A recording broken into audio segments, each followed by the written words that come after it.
Jadi ya ada momen-momen yang justru lingkungannya langsung berubah dari yang lingkungannya kemarin kiri kanannya bandar judi dan kasino dan segala macam, ini jadi pesantren.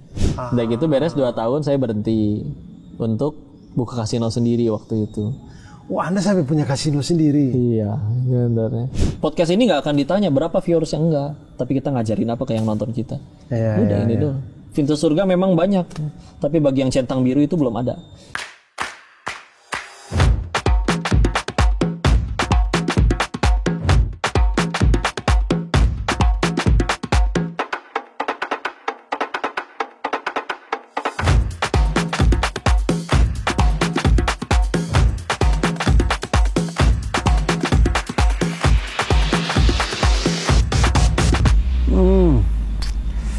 Dan tiba saatnya di depan tenda kita bertanya-tanya.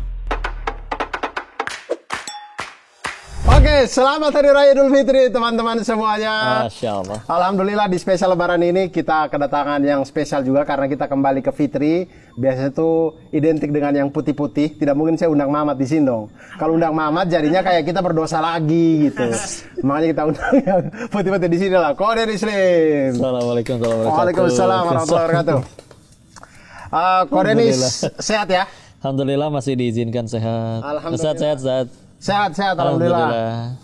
Saya itu bertemu dengan Kodenis itu tadi saya sudah cerita. Jadi secara tidak sengaja, cuman tidak bertegur karena pada waktu itu saya berpikir kayak beliau mungkin sedang khusyuk beribadah dan segala macam. Pokoknya kita bertemu di jalan menuju makamnya Rasulullah SAW di Masjid Nabawi pada waktu itu.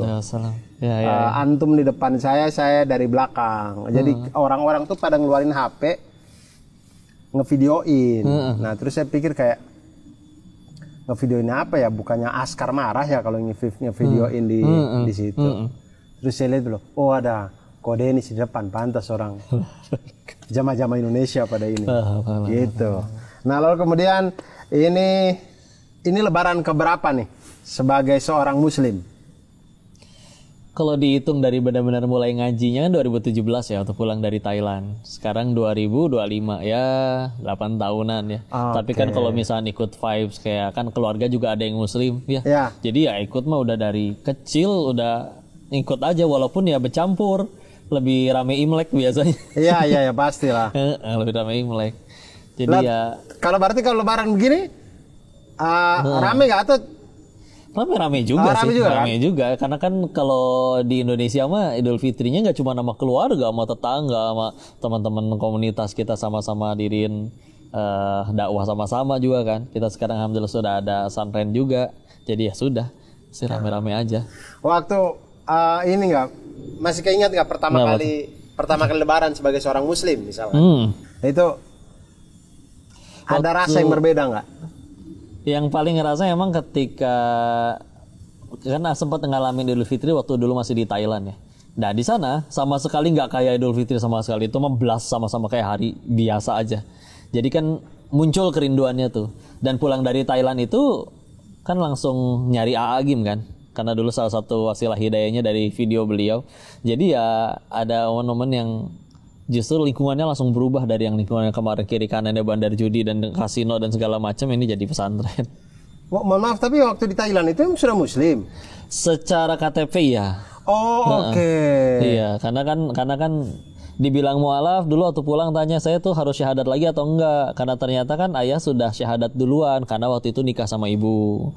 Walaupun saya besarnya dengan popo ya, popo tuh bahasa Hokkien nenek. Jadi TK sampai SMA sekolah Katolik, babi juga dulu pernah makan, nyari duitnya juga di Thailand. Ini jauh sekali lah dari keislaman, baru mulai benar-benar belajarin waktu pulang dari Thailand 2017. Begitulah. Tapi sebentar ya, saya Kodenis ini muka halus sekali, ganteng sekali dari Thailand. Anda cowok kan tapi ya? Saya agak curiga nih, jangan-jangan kayak kita ditipu selama ini ya. Yang di sana banyak itu cowok pada jadi cewek. Oh, yang cewek jadi cowok enggak ya? Ada tapi lebih langka lah. Dan pasti kelihatan. Nggak ada ininya pasti. Ya kan ada jakunnya. Masa dikira palsu? Ya maksudnya mungkin ditambah kelereng, kelereng pilok. tahu ya teman-teman, kelereng pilok. Alhamdulillah asli kodratnya laki-laki. Alhamdulillah. Saya boleh ini nggak, maksudnya mungkin teman-teman sudah tahu, tapi biar yang penonton tanda tanyanya. Iya. Video Agim itu yang mana sih yang pada waktu itu? Atau kalimat persisnya atau apa yang? Iya, waktu itu sebetulnya, iya waktu itu udah final tuh, udah mengetahui bahwa oke, bisnis saya yang di sana harus saya tinggalkan, cepat atau lambat harus berhenti, karena yang di sana dunia mulai membosankan, yang di sana juga udah nggak mau selamanya di situ, dan saya nggak nemu orang yang happy ending ketika sudah puluhan tahun di dunia perjudian. Itu sebagai bandar ya, bukan sebagai pemain. Maka tahu nih, oh cepat atau lambat harus pulang. Cuman pilihannya dua kan, harus berhenti sendiri atau Allah paksa buat berhenti. Tapi takut nih, kalau ke Indonesia saya mau ngapain? Mulai dari mana, ninggalin duit segini banyak, serius yang bener aja, terus mau mulai ngapain lagi di Indonesia. Jadi takut dengan rezeki. Waktu itu video Agimnya ngomongin rezeki, bicara tentang janin. Jadi janin itu kata A, kan ada di dalam perut ibunya, emang dia bisa apa? Sholat nggak bisa, kerja nggak bisa, tapi kan ibunya makan apapun, mau pete, jengkol, keredok, apapun itu, tubuh tuh ngerti, ampasnya dibuang, nutrisinya diambil, disalurin ke plasenta, semuanya tanpa mikir. Beliau tanya, itu janin yang nyari rezeki atau rezeki yang datengin janin? Rezeki datengin janin. Terus kamu udah gede, bisa kerja, bisa minta, bisa sujud sama Tuhanmu, segitu ragunya sama Allah, segitu takutnya rezeki. Oh, kayak ditampar itu. Tutup videonya, buka pesan tiket, pulang, nyantren. Masya Allah, ini apa hal yang dalamnya itu adalah kemauan untuk menyegerakan. Jadi kalau kata teman saya Barry William itu berangkat sekarang. Jadi kayak jangan ditunda gitu. Betul. Jadi kayak apa yang terjadi? Maksudnya kan itu bisa saja kayak oke. Saya paham nih video ini. Masih muda ya nggak? Iya, saya paham video ini tapi masih ditunda. Minggu depan deh pulangnya atau sebulan lagi deh. 3 bulan dulu deh. Nah, tapi itu yang terjadi adalah Ko Denis begitu langsung pesen tiket, langsung menyegerakan. Karena memang kayak iya, saya juga semalam tuh saya baru baca, saya lupa surat apa, tapi memang Allah itu di Al-Quran itu mengatakan bahwa Allah itu mengurus apa-apa yang ada di dalam perut perempuan. Nah itu maksudnya kayak itu tuh, maksudnya janin itu. Iya betul. Jadi segala dikasih semuanya kan, tanpa dia bisa kerja, bisa sholat, bisa minta. Jadi dia disegerakan, karena memang dulu ngerasanya tuh so pinter karena dulu nggak nemu anak seumuran yang lebih kaya dari saya lah, walaupun kan jelas bisnisnya haram. Jadi rumah pertama yang saya beli umur 22 tahun. Jadi ketika akhirnya si akal yang dibanggakan itu kok buntu ketika harus ngadepin saya pulang ke Indonesia mau ngapain, tahu-tahu disadarkan dengan video itu. Jadi kayak udah kayak tertampar sekali, terus ya sudah pulang. Dan dulu kalau kita bicaranya, saya senang dulu baca buku-buku tentang motivasi keuangan, bisnis. Kan di situ juga ada motivasi untuk yuk kita bisa berencana, tapi kalau nggak gerak-gerak dari sekarang ya itu bisnis cuman jadi impian doang gitu. Jadi sama aja kan sebetulnya. Cuman kalau yang itu dulu ngejarnya untuk lebih cepat kaya, kalau sekarang ya lebih cepat mengejar sang pemilik kekayaan. Oke, berarti secara ininya disiplinnya itu ada. Baik di bisnisnya juga. Nah sekarang diterapkan disiplinnya ke mencari hidayahnya. Nah yang balik ke Indonesia akhirnya. Balik ke Indonesia. Saya baca di Wikipedia kemudian ketemu Agim. Iya. Nyantren di situ soalnya di Bandung, Geger Kalong. Darut Tauhid. Masuk Darut Tauhid. Mukim di situ jadi santri. Berapa lama tuh di situ? Ada program yang tersedia waktu itu namanya program Kader Dakwah. Total sama pengabdian segala macam sekitar 2 tahunan. Jadi 2 tahunan masuk di Darut Tauhid nih? Iya, kurang sampai lebih. keluar dari struktur Darut Tauhid dan kepesantrenan itu di 2 bulan sebelum pandemi, itu berarti di Januari 2020 ya. Ya 2020. Dan tapi sampai sekarang dengan Darut Tauhid ya baik-baik juga. Dan kalau misalkan nggak bisa, kadang pernah diminta telepon gantiin beliau, atau kalau misalnya lagi kayak di Istiqlal gitu diminta ada pembukanya saya dulu baru ntar gantian. Oke, yang pengen saya tanya, Masya Allah luar biasa sih perjalanan. Tapi yang pengen saya tanya itu, tadi kan di Thailand sudah secara KTP udah Islam. Iya. Nah pada waktu masuk Darut Tauhid ini, waktu mulai mencari gerak di mendekat diri kepada Allah Subhanahu Wa Taala ini itu pengetahuan agamanya dari nol banget atau sebelumnya sudah ada dikit-dikit? Ya waktu pulang itu atak kasur aja nggak hafal. Jadi benar-benar dari nol lagi dah. Karena dulu cuma tahu 3 kul aja. Jadi ya, dan tentu dengan tajwid yang berantakan. Tapi mengaji bisa pada waktu itu? Ngerasa bisa, begitu diperdengarkan ke yang bisa ternyata salah semua. Oh, oke. Dulu waktu kecil pernah tahu namanya buku Iqra. Pernah buku Iqra dan kasih lihat ini huruf hijaiyah ya namanya kayak begitu. Udah huruf-hurufnya tahu walaupun lupa-lupaan gitu ya. Tapi akhirnya begitu pulang lah ngejar lagi lah. Jadi mulai lagi dari Iqra lagi juga. Tapi nggak dari Iqra 1 lagi lah seenggaknya, jadi biar nggak terlalu jauh karena sadar udah telat banget ketinggalannya nih. Jadi waktu itu dari Iqra 6 aja, dari Iqra 6, tapi diminta supaya alhamdulillah sebelum waktu masuk ke Darut Tauhid itu ada fase persiapan di mana itu program pesantrennya itu dimulai masih ada jeda. Jadi ya udah ngaji dulu di Bogor. Saya tinggalnya di Bogor soalnya, nggak langsung ke Bandung. Ketemu sama guru-guru tahsinnya. Alhamdulillah kan Indonesia tuh salah satu nikmatnya banyak sekali pengajian kalau mau dicari di mana-mana ada, setiap masjid ada. Nah, ya udah nyari ikut ke majelisnya, beresin tahsin akhirnya diizinin ngapal akhirnya diizinin setoran terus pindah ke juz lain dan belajar yang lain-lain juga ketemu guru-guru. Ya udah akhirnya jadi sekian banyak. Nah, beres dari tauhid pun juga kan masih ngaji lagi, ngambil lagi jurusan hadis terus aja sampai sekarang. Oh, sekarang nih masih ngambil. Udah lulus Agustus kemarin. Masya Allah. Udah diwisuda.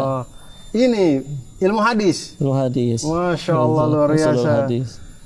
Ya terus lanjut lagi nih ntar insya September ini lanjut ke mau belajar ekonomi syariah juga.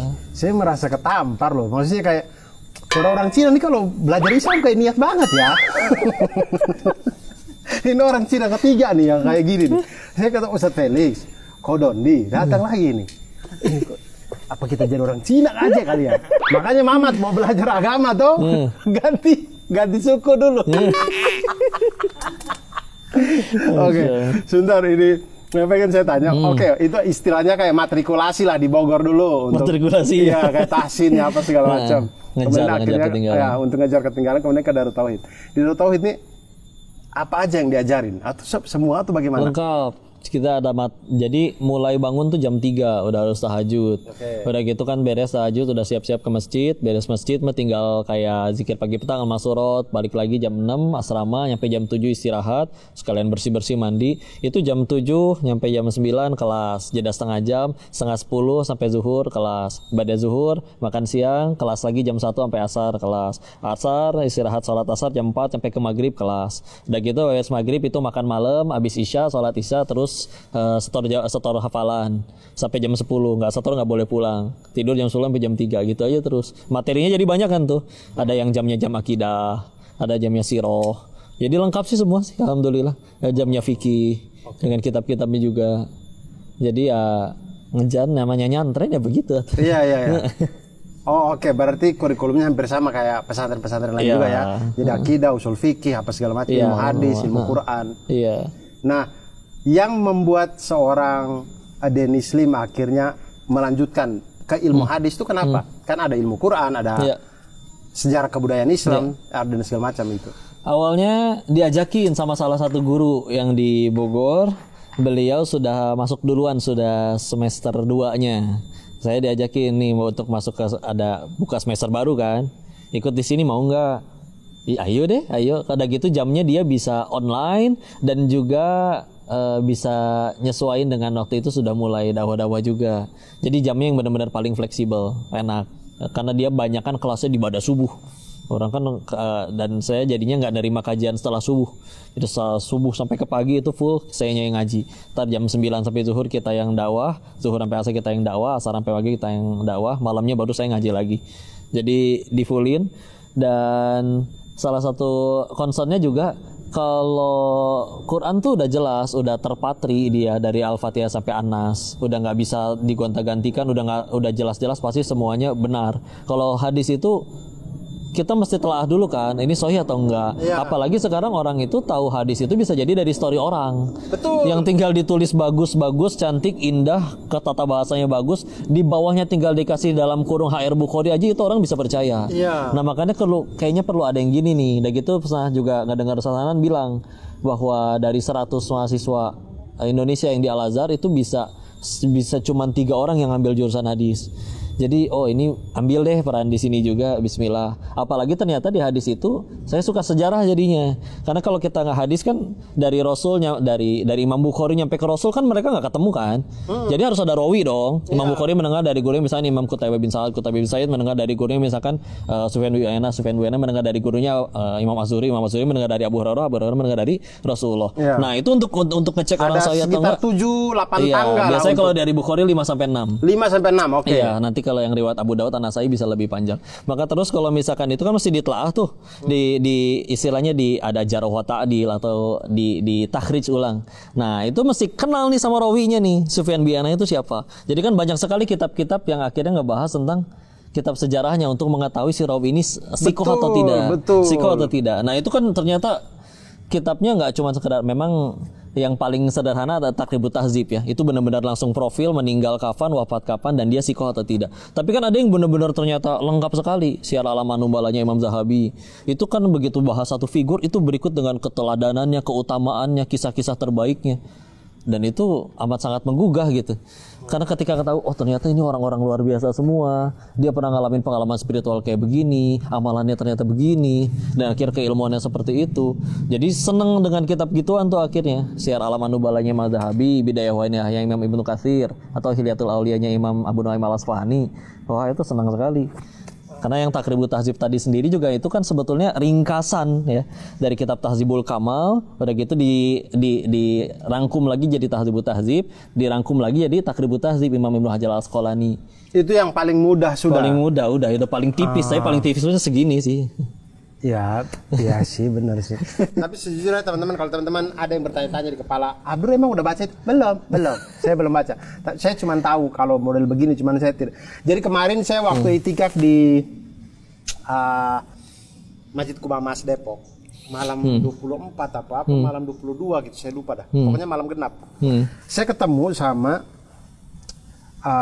Al-Azhar, mahasiswa Al-Azhar, dia ambil ilmu hadis. Mungkin dia salah 3 dari yang disebutkan sama tapi itu perangkatan Ustadz Hanan mungkin ya. Maksudnya itu salah 3. Dia ini apa namanya 10 tahun, sudah 10 tahun di Madinah, dia dari SMP. SMP, SMA, kemudian kuliahnya S1 hadisnya sudah, dia sekarang lagi mau S2. Ambil hadis juga. Itu orang berilmu. Nah, kemudian saya tanya begitu, saya bilang kayak ini kan dari Imam Bukhari, itu ke atas kan oke lah, ada 6 tingkat, 7 tingkat lah.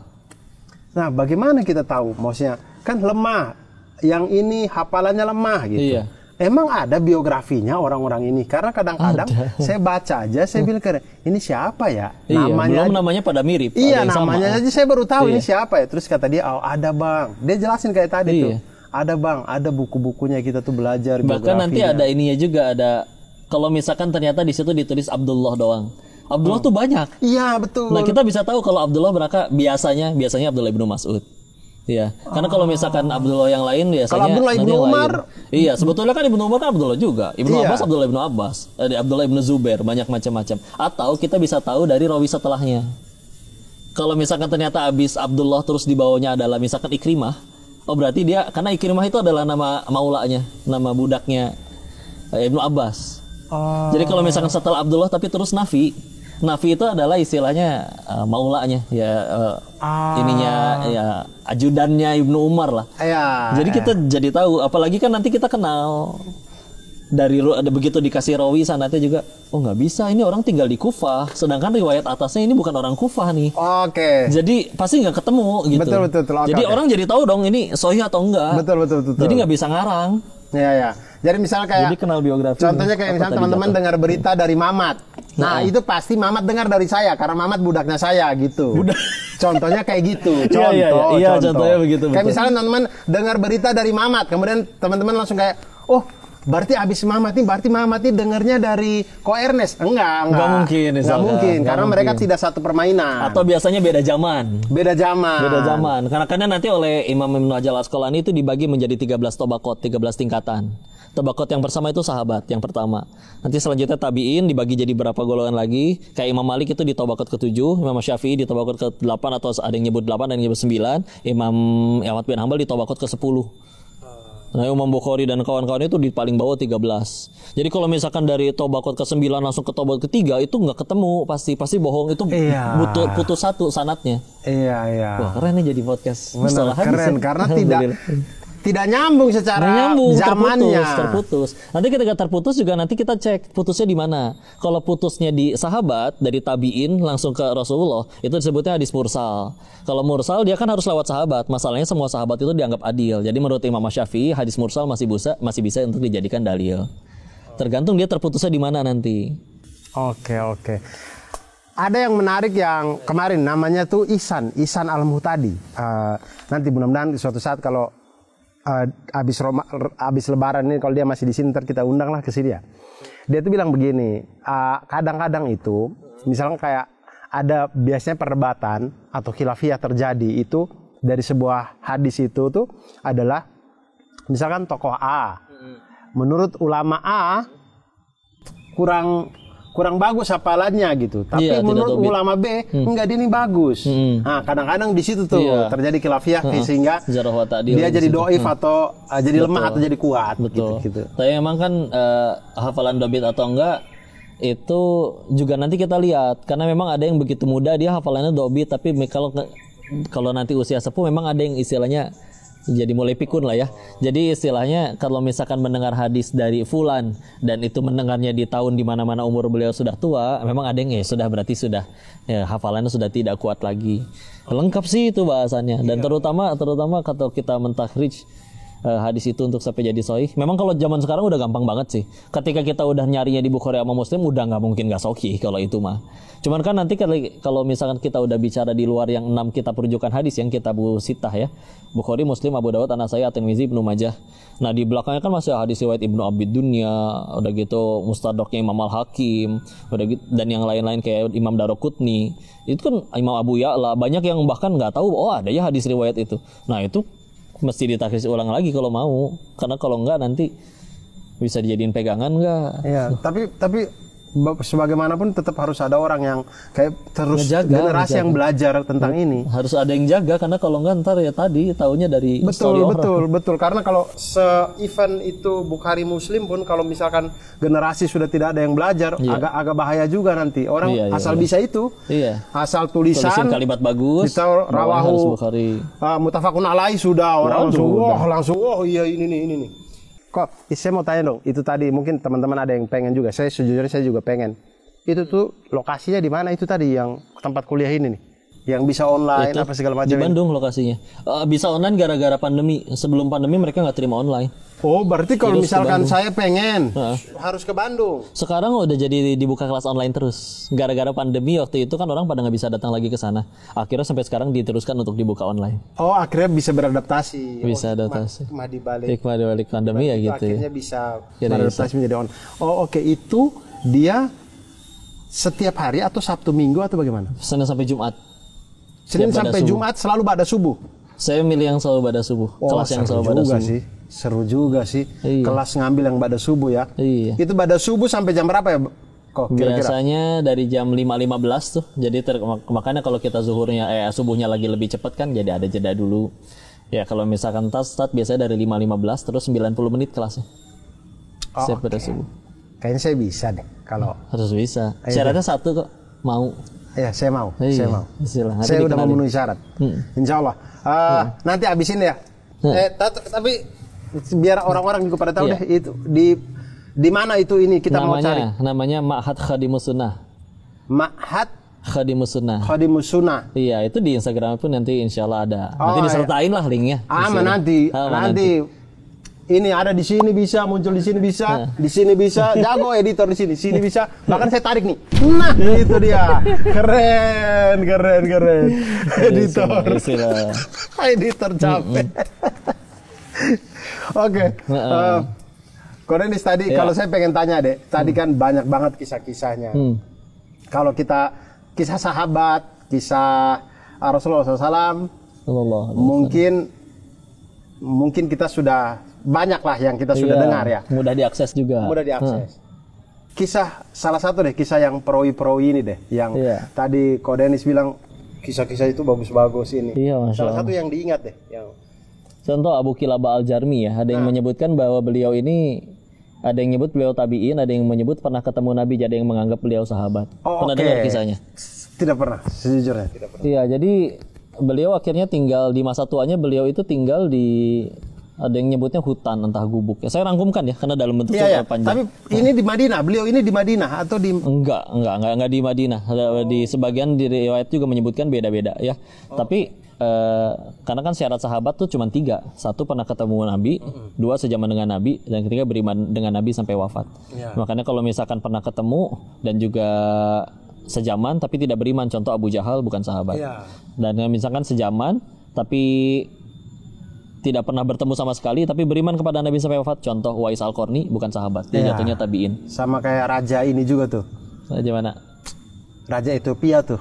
Oh, Habasyah iya. Ya, Raja Habasyah itu. Beriman tapi hidup di tapi gak pernah ketemu.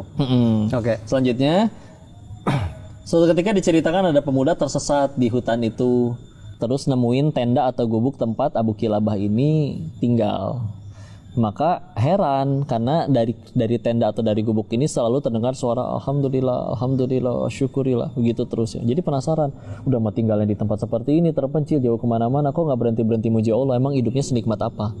Masuk, kepalang nekat masuk karena penasaran, tambah kaget karena yang ternyata ditemukan adalah seorang kakek yang, Abu Kilabah Al-Jarmi adalah seorang kakek yang sudah kedua kakinya buntung, kedua tangannya buntung, kedua matanya buta, dan telinganya setengah tuli.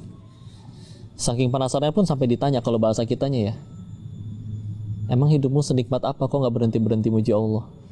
Beliau jawab waktu itu, bukankah bisa mengucap alhamdulillah saja itu sudah merupakan suatu nikmat? Masya Allah. Jadi seolah kayak si pemuda ini, ya Allah, kalau bahasa kitanya, dek sini lihat, ini saya ada kakinya nggak ada kan? Gimana caranya saya maksiat berarti?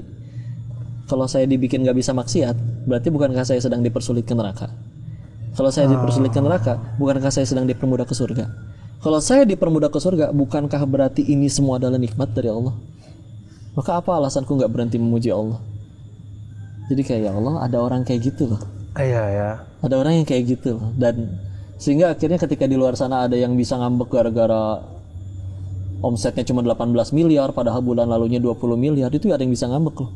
Iya. Ada yang istri minta cerai dari suaminya gara-gara tidak dibelikan mobil yang keempat. Ada yang bisa minta cerai loh. Ini kok ada orang kayak begitu gitu. Dan Masya Allah kan, nampar sekali. Dahsyatnya sudut pandang sih itu ya. Sudut pandang luar biasa kan. Bahagianya sudah bukan yang aku suka tapi yang Allah suka. Hidupnya bukan bertanya apakah aku sudah bahagia, tapi bertanya sudah berapa orang yang kubahagiakan. Iya, dahsyatnya sudut pandang sih teman-teman. Emang kita itu mindsetnya kita tuh kalau lurus, kalau benar ya, hidup tuh kayaknya indah. Saya kemarin ya ketemu Ko Felix. Iya. Koko 1 itu. Koko 1. Deketan kita sama di Bogor. Paling 10 menit ke rumah beliau. Nah ya, itu Ustadz Felix itu satu perkataannya dia yang bikin saya sama kayak mindset saya jadi berubah juga. Jadi beliau tuh bilang, karena ada orang yang bertanya kenapa saya itu di tengah keramaian gini saya iman saya bertambah apa tapi begitu sendirian saya malas-malasan, sholat saya jadi bolong-bolong. Kenapa ya? Nah kemudian Ustadz Felix bilang, kita itu kadang jadi sulit untuk sholat atau berasa berat karena kita melihat sholat itu sebagai kewajiban atau sholat itu sebagai akibat. Padahal sholat itu sebab. Sholat itu kita melihat sholat itu sebagai sebab. Salah saya, sorry. Sholat itu sebagai akibat. Jadi dia itu bukan sebabnya, tapi karena saya sholat makanya hidup saya enak, bukan. Sholat itu harusnya jadi akibat, sebabnya itu cinta. Masya Allah. Nah kemudian saya berpikir, di situ saya pulang sambil nyetir, saya berpikir di acara itu juga saya berpikir kayak, saya selama ini menganggap sholat itu kewajiban. Saya Islam sih, jadi harus sholat deh, gitu kan. Tapi begitu yang saya masukkan di hati adalah kecintaan kepada agama ini, kecintaan kepada Allah Subhanahu Wa Taala, pengen mengenal, rasa syukur, pengen lebih dekat, pengen lebih kenal gitu. Nah itu tuh jadinya sholat jadi lebih ringan. Itu jadi akibatnya gitu. Betul. Itu sih, itu mindset sih, perubahan mindset doang. Orang kan sedih bahagianya tergantung itu juga bahkan. Iya ya. Kok saya 2023 bagi saya tahun yang sial. Kenapa Pak? Habis saya diturunin jabatan. Kan Bapak naik jabatan 3 kali. Turun cuma sekali. Kok sial? Di luar sana ada yang nggak pernah menjabat apa-apa. Jangankan direktur seperti Bapak. Jadi ketua grup WhatsApp aja nggak pernah. Tapi nggak ngambek dia. Ya kan jadi ketua yang gampang. Tinggal kumpulin 3 nomor, bikin grup jadi ketua dia. Ya admin sih. Tapi dia nggak pernah ngambek. Maka sederhana. Ya sholat coba. Sholat sih sholat kok, tapi ketinggalan sholat gak pernah nangis. Waktu duitnya hilang kok nangis, ya udah di hatinya duit. Sholat sih sholat kok, ketinggalan sholat gak pernah nangis. Tapi waktu gagal nyalek kok gila, ya udah di hatinya berarti itu. Iya. Kan ala bidzikrillahi tatmainul qulub, hanya dengan mengingat Allah hati menjadi tentram. Berarti kalau hati lagi nggak tentram, pasti lagi nggak ingat Allah, dan gitu aja. Entah mungkin ingat utang, ingat cicilan, ingat macam-macam. Tadi tuh menarik yang barusan ini, yang Ko Denis bilang, maksudnya lihat orang lain tuh ada yang begini. Nah, tapi fenomena yang kita lihat di zaman kita sekarang ini, di sosmed dan segala macam, orang tuh nggak mau dibandingin. Oh gitu. Jadi misalnya kayak, kan itu kan fenomena yang biasanya kayak temen datang curhat, kemudian temennya nanti jadi, ya terus temennya kayak, lumayan, gua begini. Tapi intinya itu kan salah satu perbandingan juga, membandingkan. Maksudnya padahal kita itu bukan mau membandingkan, tapi maksudnya kita itu, maksudnya lu lihat dong yang lain, maksudnya biar kita ambil ibrohnya, biar kita rasa bersyukur. Tapi orang-orang kemudian merasa, orang nih suka bandingin, kan gua bukan dia, kan ini gua gitu. Nah itu menyikapi itu gimana kok? Makanya sengaja Allah kasih kisah-kisah di dalam Quran itu lebih parah dari orang-orang yang nanti keturunan. Ada yang nanti keturunan lebih lama dari Nabi Zakaria? Ada. Bicara sabar, ada yang lebih sabar daripada Asia ngadepin Firaun. Makanya kalau ada istri yang berkata, entar dulu kok suami saya lebih parah dari Firaun, bohong. Kalau suami lebih parah dari Firaun sama suami ibu yang ditulis di Al-Quran. Iya. Karena ada yang lebih parah suami ibu ngaku Tuhan. Iya kan. Jadi sengaja kan seberat itu supaya sebetulnya bukan banding-bandingin, jatuhnya kita sadar mereka pahala lebih banyak. Dosa jelas maksum para nabi, kalau para nabi maksum. Tapi ujian kok parah banget, nggak pundung tuh, nggak ngambek. Iya sebagian orang memang ada yang kena dengan cara dakwah kayak gitu, ada yang memang jangan pakai cara kayak gitu dulu. Tapi sengaja kan, untuk supaya kita tuh nggak bisa adu nasib, gitu, nggak bisa adu nasib. Jadi kalau misalnya ada yang kayak gitu, kita juga pernah ada waktu ada yang nanya-nanya katanya mau masuk Islam, jadi tanya-tanya. Kalau Ko Denis ayahnya tadi sudah muslim duluan. Iya, kalau gitu Ko Denis enak, karena kalau ayah saya mah nggak akan mau masuk Islam. Ntar dulu Nabi Ibrahim ayahnya bikin patung berhala. Berarti lebih enakan kamu dong, bapakmu kan nggak bikin patung berhala. Iya. Jadi ya kita mau ladenin kayak gitu ya silakan, tapi ya balik lagi ya, aslinya dakwah itu baru akan jadi berat kan kalau kita ngewajibin orang harus jadi soleh gara-gara kita. Kita nggak pernah disuruh nyolahin orang. Betul. Tugas kita cuma fadzakir innama anta mudzakir, ingetin, tugas kamu cuma ingetin. Al-Ghasyiyah 21-22 ya, surat 88. Iya. Kalau orang jadi baik gara-gara ngobrol sama kita, Allah yang ubah, kita jangan ngaku-ngaku. Orang nggak jadi baik selagi niat kita benar tetap jadi pahala. Coba bayangin nih, misalkan Dr. Zakir naik ceramah dan ternyata misalkan 999 orang mualaf gara-gara beliau. Mungkin nggak sih begitu nyampe depan pintu surga ada tulisan spanduk gede yang boleh masuk sini cuman yang udah mualafin 1000 orang. Masa beliau mundur lagi? Iya. Anggaplah ternyata beliau puluhan tahun dakwah nggak ada satupun yang mualaf, tapi lillahi ta'ala tetap jadi surga nggak? Insya Allah kalau lillahi ta'ala. Padahal nggak ada satupun yang mualaf loh. Enak kan? Sedangkan kita kadang ngerasa berat ketika kita dia udah ngobrol sama dia, ini harus dia mulai login nih setelah ngobrol sama kita. Oh itu jadi berat sekali dakwah. Betul. Sedangkan ya gimana? Selevel ayahnya Ali aja yang dakwahin Rasul langsung itu, Abu Thalib, cuman nggak kena.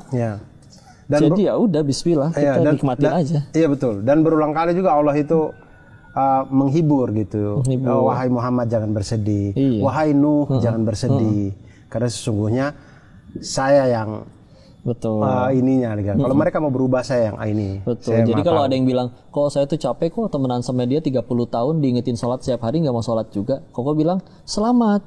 Berarti kamu punya pahala dakwah 30 tahun itu. Iya. Coba kalau misalkan sekali nasihatin, bro, sholat langsung soleh sampai mati. Berarti pahalanya cuma sekali dakwah. Tapi gara-gara diingetinnya tiap hari, dapat pahala dakwah tiap hari, Gini deh, ada kisah ibu-ibu ya udah harus pipis di pispot setiap hari diranjang, nggak bisa ke toilet harus dianterin pispot dan sering sekali pipisnya 5-10 menit sekali.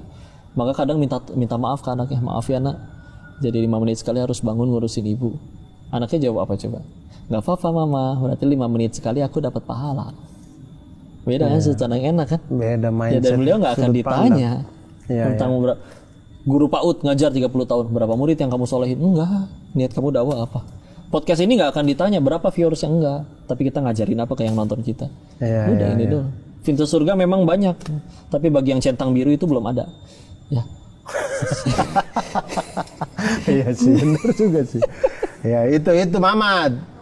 Jangan terlalu kejar-kejar viewers, Mamat. Ya, Mamat nih suka kejar-kejar viewers. Ya, no. Dunia aja yang kau pikir, Mamat. Nah, Mamat ini, dia ini kan kemarin itu mabok-mabok lah, No. gitu kan. Kemudian saya bilang, wih Mamat, Ramadan nih, jangan. Astagfirullah. Mabok sudah tidak sih, cuman mulai judi. La haula wala quwwata. Mulai judi Mamat nih, dia mulai bikin itu MGS 99 lah, suka komen-komen, gacor-gacor lah.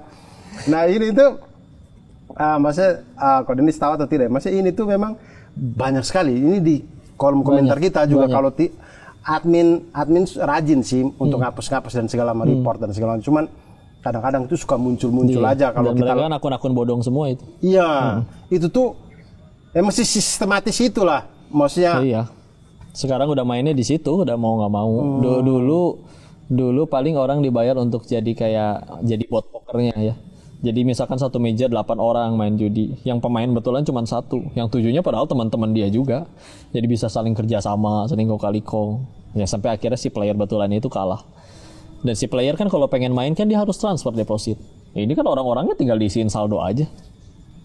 Oh begitu. Ya iya, semua bisa diakalin. Jadi misalkan saya mau main nih, Iya. Tapi jangan nanti ditiru. Intinya adalah itu kerjasama orang-orang. Ya sama, Jadi- atau ada yang bisa pakai algoritma juga bisa. Settingan codingannya. Ditipu ya, mungkin Serius, awal-awal iya betul, jatuhnya dikasih menang gitu. Udah nggak bisa dibilang judi kalau sekarang. Kalau judi zaman dulu kan zaman jahiliyah, kita tebak nih angka kartu tertutup ganjil atau genap. Satu pasti menang, satu pasti kalah dong. Berarti masih ada yang bisa menang dong. Kalau sekarang kan pasti yang menang bandar. Jadi jatuhnya udah bukan perjudian, jatuhnya udah penipuan. Terus ya tinggal kitanya, apa kita serius berpikir bahwa bandar itu adalah orang yang tulus ikhlas pengen bagi-bagi duit kepada semua pemainnya dengan cara dikasih menang? Kan mustahil. Bandarnya kan orang juga, berarti dia punya tanggungan juga. Mungkin pengen jajanin selingkuhannya, mungkin pengen biaya uang sekolah anaknya. Maka dia pasti sistem di mana dia pasti harus bisa menang dong. Kalau bisa kan dari pemain aja, jadi pemain aja bisa kaya, ngapain dia bela-belain jauh-jauh ke Kamboja, bikin kantor, bayar orang, beli komputer, beli laptop. Kenapa? Karena Pak saya pasti menang kalau jadi bandar. Mentoknya 1 nanti sama aturan Allah sih. Tapi ya udah, kita beli mesin capit boneka aja kan ditanya, ini mau di putaran ke berapa? Putaran ke 10, maksudnya apa? Nanti di putaran ke 10 nyapitnya lebih kenceng. Karena ya satu boneka 80.000, satu koin orang main 10.000, berarti harus 8 orang kalah dulu dong, biar supaya seri. Kalau seorang masukin 10.000 langsung dapat satu boneka ya tekor. Jadi mau disettingan ke berapa nih? Apalagi judi online. Oh iya capit boneka ya, ada saya baru sadar lagi, benar lagi. Saya ketemu orang yang dia benar-benar jenius padahal ateis, dia nggak milih jadi pemain. Pilihannya 2, antara dia jadi bandar atau ngakalin sistem. Karena jadi pemain tuh ditipuin. Oke. Ditipuin, jangan main. Oke, nah itu ya teman-teman ya, stop sudah. Ini negara kita ini sudah begini, ditambah dengan rakyat kalau banyak judi, dan biasanya judi ini dia identik dengan pinjol kan. Dia. Nah itu yang sepengalamannya Kodenis, maksudnya orang tuh memang gampang banget ya kalau sudah di judi dia akan ke pinjol gitu ya. Karena gini ya, orang tuh awalnya sebetulnya bukan kecanduan ya. Kecanduan tuh kayak orang kalau nggak pakai narkoba dia sakau. Ini kan kalau misalkan dia nggak taruhan ya nggak gimana-gimana gitu, badannya sehat-sehat aja. Cuman kan nggak semua orang rela gitu kehilangan uang. Kadang taruhan tabungan dari bertahun-tahun kalah dalam satu malam, nggak semua rela loh. Nah masalahnya ketika akhirnya dia pengen balikin modal, nah ini bagi dia gimana nih cara dapat uang paling cepat untuk bisa modal main lagi, yang paling gampang tanpa ngutang ke orang, tanpa ngejual atau nyuri dari orang. Paling gampang kan tinggal foto sama KTP gini. Pinjol. Dengan harapan siapa tahu kalau menang ternyata bisa nutupin, ya ternyata ya rungkat juga. Jadi ya sudahlah, itu mah masalah dibuat sendiri sebetulnya. Iya ya. Karena betul dengan berhenti bertaruh itu badan nggak kenapa-kenapa, nggak sakau itu, kenapa-napa, dan nggak akan pernah ada sejarahnya. Misalkan ya, dia nyobain main dan dikasih menang. Ingat nggak ada orang jago main, adanya dia lagi dikasih menang sama bandarnya. Ternyata begitu menang, terus kita benar-benar berhenti main sampai bertahun-tahun. Demi Allah tidak akan ada bandar judi yang ngutus tukang pukul buat nyekek anak kita di rumah, nggak akan pernah ada, nggak akan ditagih. Tapi akhirnya kalau sampai orang akhirnya main lagi sampai kehancurnya, berarti kan kelakuan dia sendiri dong. Makanya udah nggak bisa dibilang korban sebetulnya. Korban itu ada orang lagi ngojek dibegal, itu korban. Tapi kan kalau misalnya pemain judi itu dia main, dia sendiri yang nanya webnya, dia sendiri yang tanya deponya kemana, dia sendiri yang transfer, dan menang pun dia yang nikmatin. Masa kalah ngakunya korban, minta bansos lagi, kan kurang ajar. Iya. Jadi ya nyebelin. Korban sebetulnya adalah anak istrinya. Kalau pengen tolong, anaknya sekolah di mana, datengin sekolahnya, bener gak anak ini sekolah di sini? Iya, lagi nunggak 3 bulan, saya tambahin deh bayar 1 bulan. Itu baru nolong. Kalau dititipin ke bapaknya rungkat. Oh, ntar dipakai judi lagi tuh. Iya, jadi orang kalau dosa dilakuin terus-menerus itu pilihannya cuma 2. 1, Allah buka aibnya. 2, Allah matikan dalam keadaan maksiat. Kenapa Allah buka aibnya? Bukan Allah benci, bukan Allah suka ngubar aib, tapi kadang ada sebagian orang yang memang Tuhannya tuh mulut orang. Makanya kayak contoh ya, orang selingkuh, dia tahu loh Tuhan lagi ngeliatin dia, dia tahu Allah tahu dia lagi ngelakuin itu, tapi nggak berhenti. Tapi ketika kepergok sama tetangganya dia bisa berhenti, padahal surganya nggak di mulut orang. Kalau udah kayak gitu masih terus-menerus dilakuin, ini pernah kejadian ya waktu dulu nyanterin Darut Tauhid. Ada, ya kita nggak sebut nama, ada tokoh pejabat publik punya jabatan di masyarakat, meninggalnya di hotel remang-remang esek-esek pinggir jalan tanpa busana dengan sesama jenis. Hina matinya. Tapi kalau pertanyaannya diganti, kira-kira Allah yang segitu maha baik, maha penyayangnya, mungkin gak sih setega itu matiin seorang hamba dalam keadaan sehina itu kalau dia maksiatnya baru sekali-kalinya seumur hidup? Kayaknya gak mungkin. Begitu ditanya akhirnya ke orang-orang terdekatnya, istrinya udah tahu dia gitu, anak-anaknya udah tahu, tetangganya udah tahu. Jadi orang udah pada tahu, udah kebongkar aibnya, diulang terus, mau gak mau Allah ambil jalan, dimatikan 1, bisa jadi 1000 orang berhenti gara-gara kejadian itu. Dan ketika akhirnya efek samping saya banyak menyuarakan untuk anti perjudian, efek sampingnya banyak orang korban judi datang ke rumah, minta ditalangin utangnya, minta dilunasin. Pertanyaannya satu suka saya tanya ya, Pak, Bapak yang tadi katanya punya segala-galanya, sampai sekarang udah tinggal di emperan toko, ditinggal istri, duit semua tabungan usaha habis, sampai sehancur itu. Pertanyaannya satu, Pak, Bapak main judinya baru sekali seumur hidup? Enggak kok, udah enggak kehitung, saya udah berapa kali main. Berarti kan diundang diri sendiri dong. Iya. Makanya orang kalau misalkan kena judi itu masalah paling utamanya adalah di mental sih. Nggak mungkin nggak tahu hukum, pasti tahu lah. Kayak ibarat kayak koruptor gitu. Apakah mereka yang korupsi itu karena mereka nggak tahu hukumnya korupsi? Nggak mungkin. Begitu ditangkap KPK, Bapak kenapa korupsi? Oh, nyolong duit negara tuh nggak boleh. Nggak mungkin jawab begitu. Mereka pasti udah tahu. Yang selingkuh ditangkap, Bapak kenapa selingkuh? Oh, tidur sama istri tetangga tuh nggak boleh. Nggak mungkin. Dia udah pasti tahu. Tapi yang kurang apa? Yakin ke Allahnya kan. Makanya berani ngambil yang haram, berani ngambil yang Allah nggak suka. Makanya kan kenapa akhirnya beres dari Thailand itu ngambil jalan dakwah ini, mudah-mudahan jadi jalan hidayah bagi orang. Biar nggak kayak gitu lagi. Daripada dulu saya mikir misalkan balik lagi ke Thailand, bela-belain nekat bawa senjata, pada berhenti nggak lu semua. Kalau mereka nggak mau berhenti, saya pulang juga, mulai lagi. Lagian emang saya Ipman, bisa lawan 10 orang sekaligus. Yang ada saya yang bojok digebukin. Jadi ya. Bayangin lagi. Apa? Nodong orang Thailand. Berarti semua sama dia kamu buku modelnya kayak Ipsi semua lagi. Ngomong bahasa Thailand. Jadi ya na'udzubillah, janganlah. Intinya kan berarti satu ya, nggak yakin sama Allahnya. Makanya kalau ada yang kayak gitu, memang kita diwajibkannya menolong, bukan ngasih duit atau minjemin duit. Karena memang ya nggak jadi obat kalau misalnya ditolong kayak gitu. Kayak dulu pernah waktu kami nyantren di Bandung itu, ada sindikat pengemis, mohon maaf Bang Abdur. Oke. Jadi mereka setiap pagi itu diturunin dari mobil, nanti setiap menjelang maghrib dijemput di satu titik naik mobil yang sama. Agi waktu itu bilang apa? Kita harus tolong mereka. Dengan cara apa? Dengan tidak ada seorang pun yang ngasih. Jadi kadang kalau misalkan kita atau kita dosa, kalau misalkan ada orang yang kalah judi kita nggak mau minjemin, gimana? Kadang kita itu diwajibkannya menolong, bukan minjemin duit. Jadi ketika akhirnya nggak ada yang ngasih, mereka gimana? Akhirnya jadi pada kerja bener, nggak ada yang mau ngasih lagi. Nah, ketika orang yang kayak KO judi kayak begitu, Kalau udah dikasih nggak beres. Kita pernah nerima ya, ada ngechat ke admin judi kami dulu, zaman dulu. Minta saya 500.000, tolong cek akun saya yang ini, coba cek udah kalah berapa. Begitu dicek bener udah kalah 800 juta. Dia cuma minta 500.000, dia bilang saya udah kehilangan semuanya, saya udah jadi gembel di pinggir jalan, saya pengen mulai dari awal, itu 500.000 buat ngekos. Ya udah kita kasihan, kita kasih. 15 menit kemudian di depo lagi itu 500.000. Gak jadi obat. Ya. Pernah ada nemu orang bisa benar-benar berhenti dan benar-benar baru yang berubah. Pernah ada kejadian kayak gini. Dia kalah judi, utang banyak, orang nagih pada utang. Cuman bedanya ini, masya Allah, dia berani pasang badan. Kalau di rumah ada barang bisa ambil, silakan. Itu sampai di rumahnya pun udah baju di atas lantai, lemari aja udah nggak ada.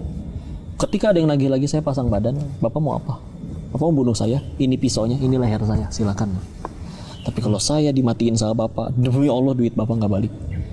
Tapi kalau suatu saat saya diizinin ada duitnya, saya cari bapak di mana, bapak udah mati pun saya cari anak-anaknya. Tapi jangan tagih saya lagi. Dan tahu akhirnya lunasnya berapa lama? 20 tahun. 20 tahun. Utang judi 1 hari, lunasnya 20 tahun. Tapi lihat dong setelah 20 tahun, udah jadi kualitas manusia yang soleh, bertakwa, anak-anaknya pada hafal Quran. Karena dia mau jalanin konsekuensi dari kelakuan dosanya. Dia jalanin kuliah kehidupannya, itu kuliah yang benar-benar bagi hati. Karena kalau masih ada yang nolong, oh kakak saya kaya nanti yang minjemin, teman saya nih artis jadi masih ada yang mau minjemin, nggak mendidik. Justru cara nolongnya adalah dengan tidak dibantu. Iya ya. Kalau memang benar-benar kelaparan makan, masa kita nggak ngasih? Ayo makan, ayo gue bayarin dulu 25.000 paling makan. Iya betul. Masa kita nggak ngasih sih? Cuman kalau masalahnya harus nalangin utang lu yang 500 juta gara-gara kelakuan lu sendiri, nggak mendidik. Betul. Karena yang masalah di mental. Betul. Itu bukan masalah keuangan. Kalau ada guru ngaji anaknya kelaparan, masa ya kita nggak ngasih sih? Iya. Orangnya hidup lurus bener. Ya orang ini diundang oleh kelakuan sendiri kok. Iya. Dan nah ya, saya juga kemarin dengar dari Koko Felix. Jadi Koko Felix mendengar dari Ustadz Umar Mita, iya. Rawahunya begitu ya. Riwayatnya begitu. Iya, itu sanadnya begitu ya. Sanadnya begitu. Jadi saya dengar dari Ustadz Felix yang mendengar dari Ustadz Umar Mita. Saya nggak tahu Ustadz Umar Mita dengar dari mana lagi, saya nggak tahu. Saya iya, ketemu Ustadz Umar Mita ke Ustadz Felix nyambung ke Ustadz Abdur nyambung ke saya. Ini saya di sanad yang paling bawahnya. Enggak, maksudnya tapi pernyataannya sama. Iya. Makanya ini jadinya nggak Hasan nih. Iya. Tapi jadi 2 riwayat yang berbeda. Iya, berarti minimal jadi riwayatnya ahad. Nanti kalau tambah banyak jadi mutawatir. Nah, mutawatir. Riwayatnya jadi mutawatir ini. Iya. Jadi sama Ustadz Felix bilang, dari Ustadz Umar Mita itu bilang bahwa orang kalau maksiatnya itu dibuka sama Allah, itu berarti bukan yang pertama. Betul. Itu tuh berarti sudah berulang kali Allah tegur, cuman nggak mau berubah. Akhirnya kemudian kebuka gitu. Jadi itu pulang dari situ saya juga takut gitu, kayak ya Allah, jadi saya maksiat, kayak saya terlalu banyak fitnah Muhammad ya. Tapi saya fitnah Muhammad tidak pernah saya sembunyikan ya teman-teman, memang sudah saya buka dari awal. Nah kemudian saya penasaran, jadi kok Dennis tuh bisa bahasa Thailand ya? Put bahasa Thai doang enakครับ Begitu bahasa Thai kayak jirayut ya. Begitu bahasa Thailand. Iya, ketemu jirayut saya ngomong pakai Thailand sih. Oh, itu awal mula sampai di sana, itu tuh beasiswa kah atau apakah atau lagi main kah? Kok bisa tiba-tiba saya kerja di Thailand gitu? Saya lulus kuliah 2012 di Bandung ya. Oke. Udah gitu beres kerja di Jakarta. Kerja di Jakarta itu marketing saham gitulah, forex gitu. Oke. Kita di situ ya jalan sih, cuman tidak seramai yang seharusnya ya, tapi kok bisnisnya jalan terus karena ternyata itu bisnis cuci duitnya. Si bos itu punya usaha yang sebetulnya yaitu judi di Thailand. Jadi saya ditarik lah. Itu cuma usaha ya buat money laundering-nya lah. Udah gitu dia butuh orang di sana, saya ditarik untuk jadi middleman-nya beliau di sana. 2 tahun awalnya kerja. Jadi awal ke sana kerja. Jadi awal mula ke sana belum bisa bahasa Thailand dong? Belum. Bisanya di situ. Bisanya di Thailand. Udah gitu beres 2 tahun saya berhenti untuk buka kasino sendiri waktu itu. Wah, Anda sampai punya kasino sendiri? Iya, sebenarnya. Kerja sama orang Hong Kong. Nah, jadi kalau sama dia ngomongnya Mandarin. Wow, luar biasa punya kasino sendiri loh. Kasino Kings, itu mah Comic Egg itu. Oke, itu oke lah, itu sudah selesai. Saya takutnya ini nanti dipasang-pasang AI nanti jadi ini promo-promo ini apa segala macam. Tapi lalu kemudian sekarang itu, berarti yang ilmu hadis itu sudah selesai ya? Dari Darut Tauhid, programnya 3 tahun dan beres di Agustus kemarin. Itu berarti kalau kita mau kuliah itu 3 tahun. Itu kuliah yang hadis, tadi yang habis subuh 3 tadi. 3 tahun kalau pengen sama idat lugawinya, persiapan bahasanya. Karena nanti pakai kitabnya kuning semua yang bahasa Arab gundul semua. Kita harus ikut kelas bahasa Arab dulu ya. Kalau bisa bahasa Arabnya udah lancar, bisa ada yang percepatan cuma 2 tahun. Kan 0 nih, bahasa Arabnya 0 nih. Iya, setahun dulu berarti bahasa. Jadi itu sama tiap subuh itu. Tapi jadi full selama setahun itu full belajar bahasa Arab. Boleh juga sih. Kan? Waktunya sama tiap subuh. Bonus dapat bahasa Arab malah ya. Iya, jadi mulai dari Jurumiyah dulu, nanti naik ke Al-Mutamimah. Kalau mau diterusin ke Alfiyah Ibnu Malik silakan. Oke, insya Allah saya mengazamkan diri. Itu dia bulan apa ya tiap kali buka ya? Atau sama kayak kalender kita, mungkin Juni, Juli dulu? Biasanya sama kayak Agustus aja, ya sama kayak tahun ajaran baru orang kuliah. Iya. Ntar saya lihat informasinya, tapi insya Allah saya mau. Lalu kemudian memaknai Hari Raya Idul Fitri ini dari seorang. Ini kita Hari Raya. Iya, dari seorang Denny Slim. Itu seperti apa? Salah satu yang kudu dilurusin tadi ya, disebutkan ini Idul Fitri kembali fitrah. Nah, sebetulnya itu juga salah. Karena dia Idul Fitri itu dari kata fitrnya dari kata aftoro yang berarti berbuka. Karena kalau fitrah kan ada tamar butohnya lagi belakang. Fa to ro tamar butoh kan, fitrah. Ini kan fitrah kan? Idul Fitri. Nggak ada tamar butohnya lagi belakang. Jadi sebetulnya memang itu hari besar di mana kita berbuka. Kenapa ada yang menyebutkan kembali nol, suci lagi, bersih lagi, kembali ke fitrah lagi? Itu sebetulnya pendapatnya Imam Ibnu Rajab Al-Hambali ya dalam kitabnya Lataiful Ma'arif. Beliau menyebutkan memang di hari raya itu ada orang yang dia seperti terlahir kembali seperti dari rahim ibunya. Tapi dijelaskan itu bagi orang yang tentu Ramadannya benar-benar tobat nasuha. Jadi kalau ada orang yang misalkan puasa enggak, sholat enggak, tahu-tahu Idul Fitri suci lagi gitu dari dosa, ya nggak bisa tuh bos. Jadi awalnya kayak begitu. Jadi ketika kita bicara Idul Fitri ini ya, selain ya makna secara ruhiyahnya ya, alhamdulillah kita udah 30 tahun nih disuruh oleh Allah untuk la'alakum tattaqun kan yang dari Al-Baqarah 183. Mudah-mudahan jadi takwa betulan sampai selepas Ramadan. Tapi kalau bagi saya sendiri terlepas dari makna spiritualnya adalah senang sih ketemu orang-orang terus sayang kumpul, saling maaf-maafin lagi. Dimana semua orang hari itu tuh kayak hatinya dilembutkan gitu, nggak ada yang gengsi untuk minta maaf gitu. Iya betul. Jadi kayak kita dan sebetulnya kan kalau dalam Islam kita tahu ya, kalau kita nggak ngomong sama saudara kita atau sama teman kita maksimal kan cuma 3 hari. Tapi kan ada terusan riwayatnya, dan yang paling baik diantara orang yang nggak ngomong itu adalah yang paling pertama mengucapkan salam. Ya. Jadi kan makna silaturahmi yang langsung, silah menyambung, rahim itu kasih sayang, sebetulnya kan justru menyambung kepada orang yang memutuskan, bukan kita datang ke orang yang baik sama kita aja, itu mah normal banget. Ya. Nah itu momentum untuk balik lagi, karena memang kalau kita ada salah sama Allah kan, sampai ulama pada bilang ya kita tinggal tobat ke Allahnya. Repotnya kalau misalkan salahnya kita punya kezaliman ke orang kan, kita harus minta kehalalannya ke orang itu. Nah kalau misalkan kita udah tobat ke Allahnya udah, tapi orangnya masih belum maafin, ya mumpung lagi pada gampang maafin deh, momentumnya itu kumpul di situ. Senang sekali di Idul Fitri itu. Dan selain yang tadi Ko Dennis bilang, maksudnya Idul Fitri itu orang jadi gampang memaafkan, apa segala macam, indah banget gitu. Saya tuh juga melihat kayak Ramadan tuh, saya jadi pengen kayak setahun deh Ramadan gitu. Karena saya tuh melihat Ramadan tuh ya, maksudnya saya lihat orang Islam, umat Muslim Indonesia itu ya, bagus banget. Bagus banget sepanjang gitu. Ramadan. Iya, sepanjang Ramadan kayak sabar, murah senyum, setidaknya baik-baik. Ditunda sampai berbuka lah ya. Iya, terus bahkan di beberapa orang itu justru Ramadan makin rajin ketimbang di luar Ramadan ya. Mungkin karena tidak gampang ngantuk, saya nggak tahu juga ya. Cuman mungkin kalau hari lain begitu habis makan siang langsung ngantuk apa gimana gitu. Nah tapi jadi kemudian saya ngerasa kayak di jalan-jalan terutama kayak kita lihat tuh orang jadi lebih sabar, lebih teratur, lebih banyak yang berbagi juga. Iya. Orang bilang ekonomi lagi sulit, tiap masjid pada bagi-bagi makanan. Iya. Jadi makanya saya berpikir kayak ini ya, seandainya orang Islam Indonesia ya, kelakuannya sama seperti di Ramadan ini, di semua bulan yang lain, wah keren banget gitu, maju kita langsung. Kayaknya utang negara 2 hari beres langsung. Wah. Masya Allah. Nah kemudian agar kita istiqomah setelah Ramadan ini. Maksudnya di Ramadan kita ibaratnya kita dibikin habit baru lah. Beberapa buku yang saya baca itu, beberapa ulama percaya bahwa segala sesuatu kalau dilakukan selama 40 hari insya Allah menjadi habit baru. Iya, jadi kebiasaan. Iya, insya Allah Ramadan itu kalau misalkan rajin sholat malam atau rajin baca Quran, insya Allah dia jadi habit. Nah, tapi tips-tipsnya kita untuk biar kita istiqomah nih, biar ntar Syawal nggak jadi lupa lagi nih. Nah, itu gimana? Apalagi kalau dapat malam Lailatul Qadar ya. Salah satu ciri orang dapat malam Lailatul Qadar tuh jadi kayak gitu kan, lebih mudah untuk taat. Ya.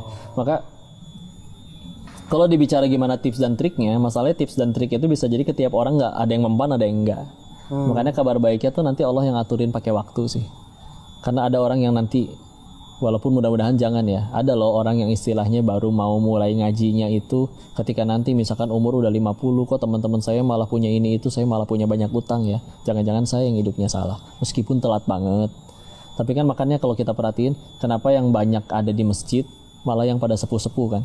Karena mereka udah kenyang, kecewa ke ini udah pernah, kecewa ke jabatan pernah, kecewa ke semuanya udah pernah. Oh ternyata tinggal satu nih yang nggak pernah ngecewain, tinggal Allah doang.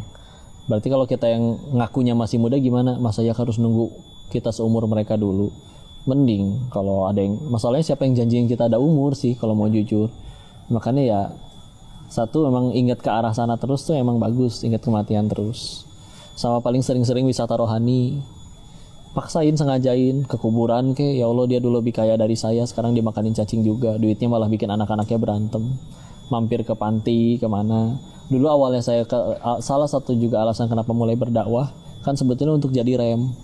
Karena ketika misalkan paginya siangnya ikut kajian, malamnya diajakin oleh teman-teman di circle yang lama untuk balik lagi ke dunia yang lama, thanksin dong, malu dong.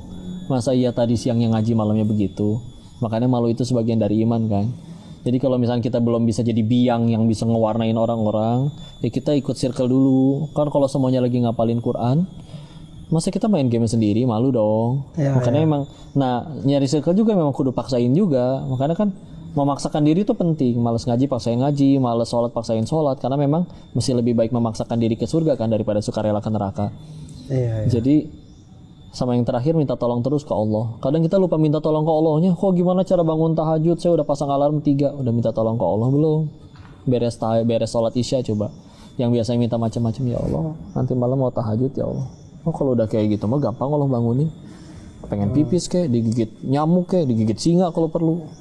Apa tahu gempa bumi kek, ya nggak usah gitu juga sih ya, tapi nanti tahajudnya agak susah nanti dia. Iya, goyang, tahajud sambil goyang nih. Minta tolonglah sama Allah, jaga circle-nya, pahami itu tujuan hidup kehidupannya apa. Kita sendiri kalau ngelihat ada anak SD yang gaulnya sama om-om aja kan dianggap ini agak beda nih anak SD. Kok pinter ya? Anak SD yang lain mikirin nanti sore mau jajan apa. Dia udah mikirin 10 tahun lagi mau ngapain. Ya kita kan juga makanya disebut Nabi pinter kan justru bukan yang paling tinggi IQ-nya, tapi yang paling banyak ingat kematian dan juga paling banyak mempersiapkan untuk hari tersebut. Circle dulu lah minimal. Ya, itu teman-teman. Betul, itu yang ingin saya bold juga. Circle teman-teman. Jadi kita tuh dilihat dari siapa kita berteman. Betul. Gitu. Hadis juga kan itu. Ya, jadi teman-teman, makanya kayak misalkan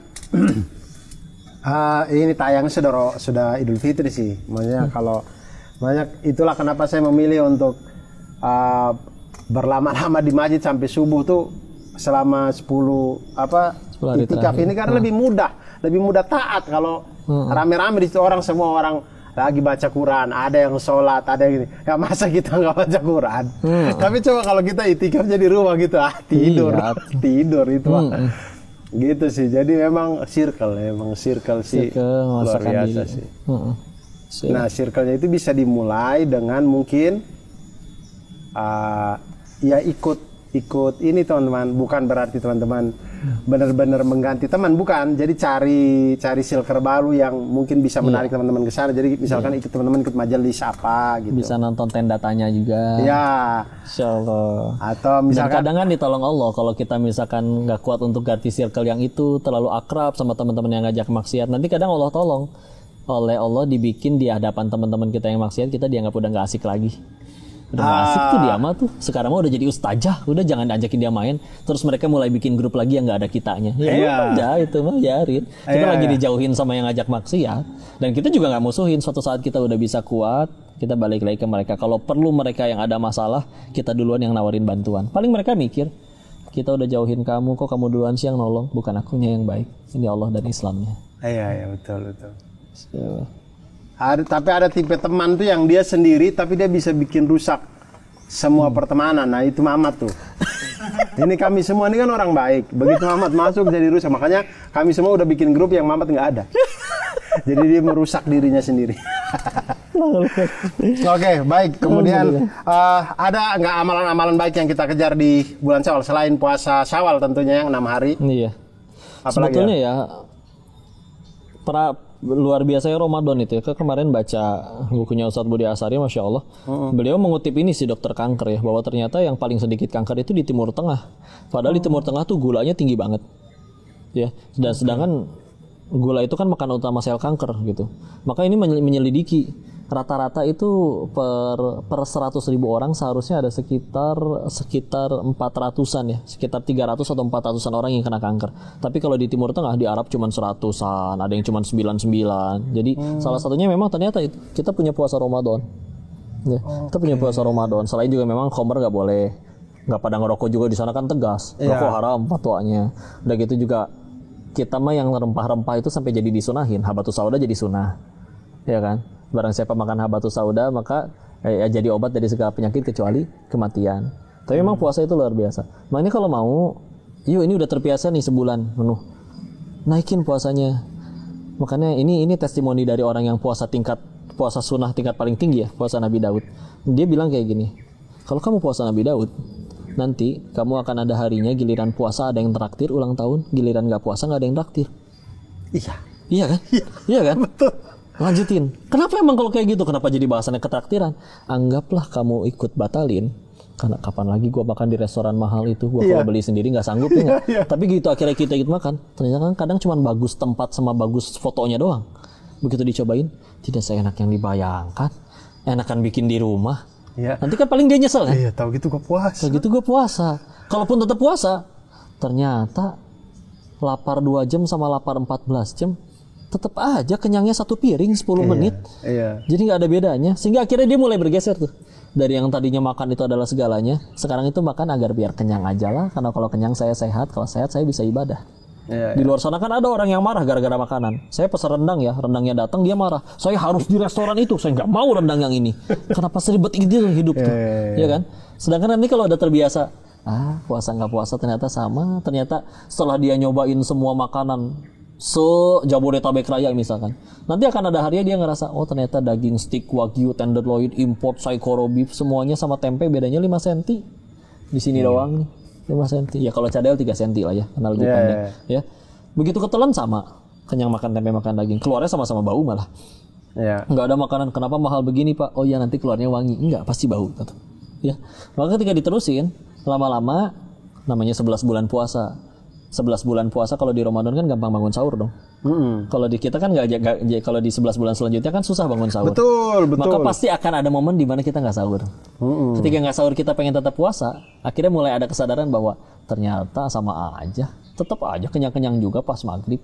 Bedanya kalau sahur mulai lapar jam 2, kalau nggak sahur mulai lapar pas zuhur. Sama-sama aja, tinggal dibawa kegiatan. Di saat di luar sana ada orang yang makan sahurnya tuh berlebihan. Harus berapa centong, ayamnya berapa puluh potong, lebay kan?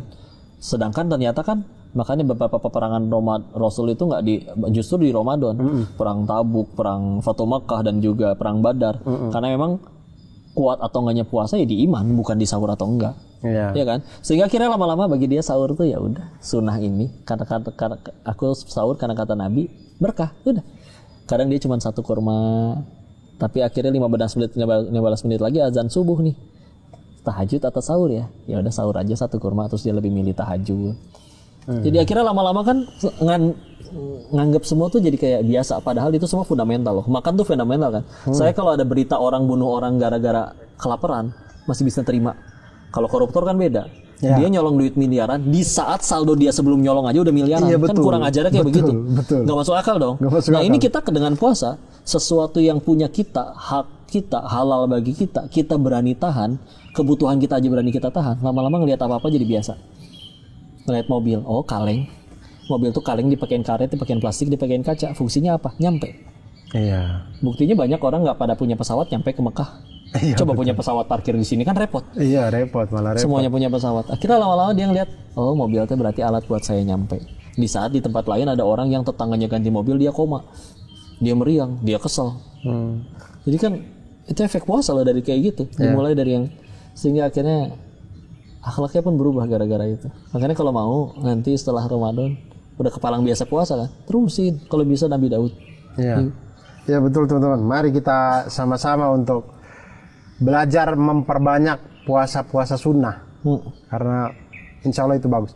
Dan saya juga itu tadi menyambung dari Kodenis tadi, saya juga sempat lihat di IG Reels gitu. Saya nggak tahu algoritma Reels saya ini bagaimana sampai muncul. Jadi ada dokter dari Jepang, dia menjelaskan itu. Jadi kalau dalam puasa itu ternyata di dalam penelitiannya beliau itu terjadi yang namanya autofagi. Iya. Jadi tubuh kita itu, tubuh manusia itu pintar sekali teman-teman. Jadi begitu Sudah tubuh latuin kita gitu itu ya.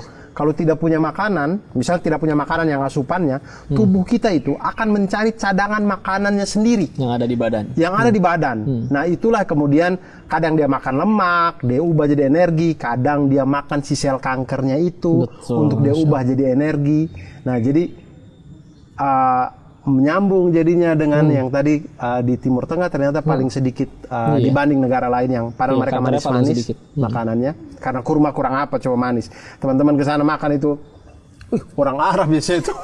Saya baru sadar. Seporsinya inget tuh. Seporsi teman-teman. Nasinya banyak banget. Teman-teman kalau saya umroh sama istri saya itu kan pada waktu itu, yang pokoknya kita sama Kodenis juga pada waktu saya ketemu itu kan saya pesan satu, itu berdua sama istri nggak habis. Nggak habis. Di meja sebelah ada orang Arab sendirian. Begini, habis. Saya bilang, kok bisa dia makan nasi sebanyak itu dengan daging? Kok bisa habis? Luar biasa memang. Nah, maksudnya intinya karbo sebanyak itu, artinya glukosanya itu banyaknya kayak apa? Tapi ternyata secara Atau paling penelitian kankernya paling sedikit. Paling tinggi itu justru di Australia, Irlandia, Hungaria, sama Amerika. Itu 300-an lebih, bahkan ada yang sampai 400 per 100.000 orang. Sedangkan kayak di Jazirah Arab ya, 7 negara, Arab Saudi, Oman, Yaman, Qatar, Uni Emirat Arab, Bahrain, Kuwait, itu cuman paling tinggi cuman 111. Ada yang bahkan di tingkat 89, 99 per 100.000 orang. Padahal konsumsi glukosanya kan gitu, kan. Iya. Nah, itu teman-teman, makanya mari kita perbanyak puasa, luar biasa sih. Perbanyak puasa itu luar biasa. Dan teman-teman jangan lupa untuk selalu belajar hal-hal yang bermanfaat. Mungkin kalau Kodenis pesan-pesan deh buat Gen Z untuk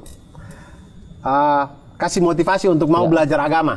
Iya. Kayak biar memperdalam ilmu gitulah. Ini jangan alergi ya sama agama ya, karena kalau apa-apa balik lagi kok ikutinnya Nabi terus, bukan. Ini tuh lebih kayak kalau kita pengen jadi pemain bola, pasti belajarnya ke pemain bola dong, entah ke Messi, entah ke Ronaldo, nggak mungkin dong ke Chef Juna, ya nggak? Iya. Nah ini tuh bukan fanatik, tapi lebih ke kita sukses pengen, mulia pengen, bahagia pengen. Ada orang yang udah paling sukses, paling mulia, paling bahagia, dan paling banyak bahagiain orang, contoh Rasul dan para pengikutnya. Terus kalau selama ini kita hidup nggak ngikutin cara beliau, berarti bahagianya dengan cara siapa? Ngarang. Pantesan stres melulu, ya nggak? Jadi contohnya tuh udah ada lengkap, tinggal kita mau ikutin atau enggak. Dan bagi pemuda punten ya, orang bilang masalah kemanusiaan paling besar sekarang kemiskinan, kelaparan. Enggak, yang lebih bahaya adalah nggak punya ilmu atau nggak mau nyari ilmu. Mungkin kalau di Konoha nggak punya ilmu masih bisa beli ijazah lah ya. Tapi kalau misalkan nggak punya value diri sendiri, siapa mau ngasih kerjaan? Nggak punya kerjaan, lapar dan miskin, nggak punya iman akhirnya nyolong, ya nggak? Tapi orang punya ilmu. Orang punya ilmu, kalau dia benar-benar punya ilmu yang orang lain nggak punya, dicari itu. Pak, Bapak minta berapa saya bayar, Pak. Yang penting Bapak, saya gunain jasa Bapak. Sampai ada yang kayak begitu kan. Maka yuk pakai ilmu. Yarfa'illahu ladina amanu minkum waladina utul ilma darajat. Surat 58 ayat 11. Allah tinggikan derajat orang yang berilmu. Nasihat terakhirnya, teman-teman yang masih muda ya, keraslah sama diri kita sendiri. Kalau kita keras sama diri sendiri, nanti dunia datang dengan lembut, bahkan tunduk di hadapan kita. Tapi kalau kita lembek sama diri sendiri, oh yang lain juga nggak ngaji, yang lain juga nggak puasa, yang lain juga nggak belajar, yang lain juga nggak ngapalin. Nanti dunia yang datang dengan keras ngehantem kita. Dengan pahitnya pengangguran, pahitnya kelaparan, pahitnya diremehin waktu reunian. Ya. Keras sama diri kita bisa. Bukan berarti nggak boleh istirahat. Waktu istirahat, waktu ngaji. Waktu kerja. Jangan apa-apa serba, mumpung nggak ketahuan nih ya. Keras sama diri kita, bismillah. Ya, itu dia. Terima kasih banyak. Terima kasih banyak. Alhamdulillah. Mudah-mudahan teman-teman nonton ini ada manfaatnya ya. Amin. Mudah-mudahan teman-teman 1 jam lebih ini duduk menonton YouTube ini, insya Allah mudah-mudahan ada manfaatnya sehingga kita semua itu bisa ada ilmu-ilmu baru untuk menjadi pribadi yang lebih baik ke depannya. Amin. Dan sekali lagi kami mengucapkan selamat Hari Raya Idul Fitri. Mau bareng-bareng nggak semua masuk ke sini? Kita ngucapin. Tinggalin aja dulu kameranya sini. Kita ngucapin dulu dong, di ending dong. Yoi. Dios sudah Idul Adha, mau dipotong, dia mau dipotong. Kami dari Tenda Tanya Kags Production mengucapkan selamat Hari Raya Idul Fitri. Minal aizin wal faizin. Mohon maaf lahir dan batin.